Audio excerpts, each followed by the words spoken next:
Man, there it is right there. Thank you, Rad7. Hope that answered your question. Let's get back to a couple of questions I had from the Dr. Green Thumb interview that you did a couple of weeks ago. And I'm going to encourage everybody out there, if you haven't already, go check it out. Dr. Green Thumb, Alonzo Williams. He drops so many gems on this 2.5, something like that, hour podcast. One thing you mentioned that I found interesting, back then, World Class Wrecking Crew were embarrassed to say they were from Compton. You had to convince them basically that it was a good idea. You know what? I know they'll never admit. The only person will back me up on this is Clientele. Because the other two would never admit it. They were the main ones talking shit at that time. They were the main ones talking shit. Clientele was on the no Compton tip for a minute. Then he realized, hey man, everybody's claiming their hometown, and Compton is our hometown. All of us went to school in Compton. What are we talking? What we got to do with Carson?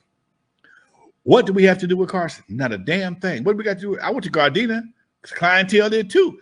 I ain't claiming Gardena on this record right here. And it just was amazing, man, that they get the credit for putting Compton on the map. But nobody fucking with Compton before me. Nobody was. I've always been 100 like that, man. And I again, they would never say that shit. Don't mean it don't mean it ain't true. And like I tell y'all every episode, I ain't got a lie to kick it. I do not have a lie to kick it. There it is. You mentioned that you gave Dre some of your equipment. You bailed him out of jail, not once but twice. And these are all things that we know, that we mentioned several times. You gave him your car at one point. If you could put a number on it, and this is my question to you, if you could put a number on it, how much money did you invest in Dre before he decided to take off? You know what? That's a good question, Doc. That's a good question. Because a lot of the money that I gave him, he earned.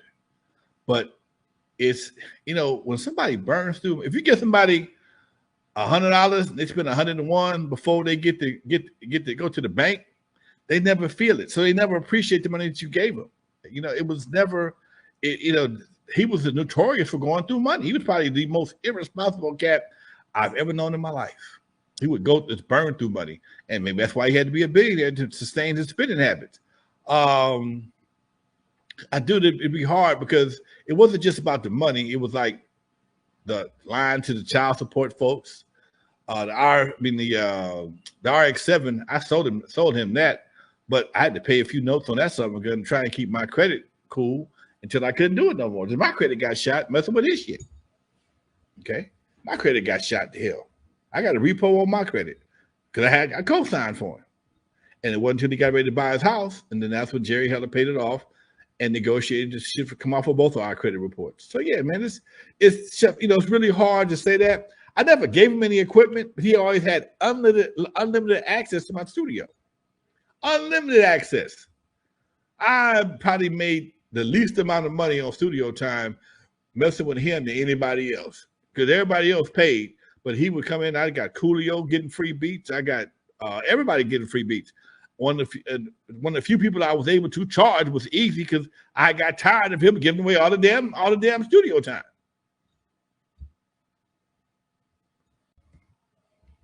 Man, you're getting that gold here tonight, ladies and gentlemen. Pay attention. This is that real West Coast hip hop history. And before we go forward, Lonzo, I got to thank you, man, because I feel like doing this show with you for the past however long, 7 years, I feel like I'm part of West Coast hip hop history now. 50 years down the line, when you and I are long gone, this information is still going to be out there. So I want to thank you, man, for allowing me to be part of history. Real talk. This is history, man. The shit you were saying on Dr. Green Thumb, straight history. And I'm glad for technology that allows me to be able to share this information. Because like you said, one day I ain't gonna be here. And this shit's gonna be around a lot longer than I will. And those who really want to know will have some kind of framework to base the story on. And one thing about me, and if anybody knows me about this show, like I said a second ago, I'm gonna say it again. I ain't got a lot of kicking. I have done so much shit. Thank you, Johnny. Good looking out. Damn. I forget the shit that I've done most of the time. And my buddy was telling me something the other day. He says, man, I never heard that before. I said, you never asked me. Okay. You never asked me. And it's not so much that I forget. It's just certain people are able to trigger certain things that takes me someplace that I forgot. Hey, I've been over there too. Thank you, Johnny, man. Shooting us another $4.99. Really appreciate you.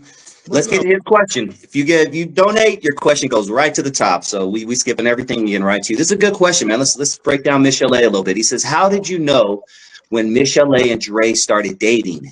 And is that her real voice? I didn't know. Well, you know what? What I did not know is they were dating while she was around here.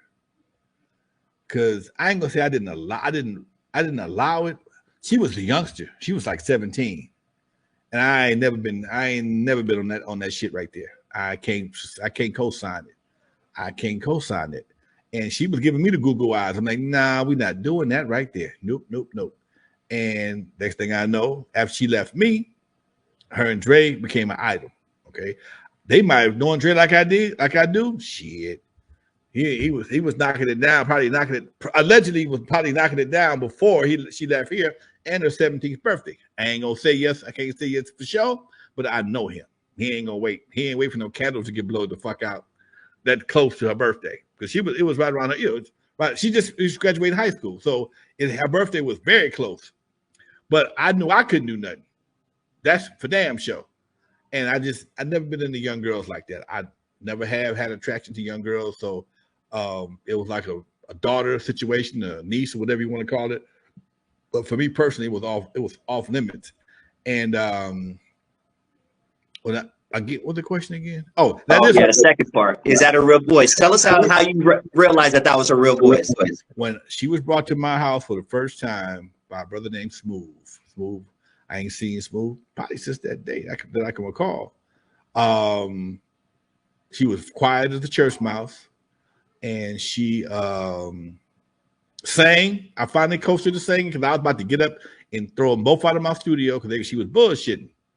And after she sang, she had her back turned to me. She sang her ass off. And then she finally got comfortable and turned around and looked at me. And then I asked her how long she been singing. That's when she hit me with the 1-2 punch. Oh, shit. And he dropped his head. I didn't drop my head. I'm like, hey, shit, that's a little different. I'm thinking cartoons. I'm thinking fucking commercials. I'm thinking anything but embarrassment. But that's how my mind works. And yeah, man, that's the problem. It's not a problem. That's not a problem. She can sing. But for everybody else, it was a problem. It never was a problem for me. And yeah, that is her real voice.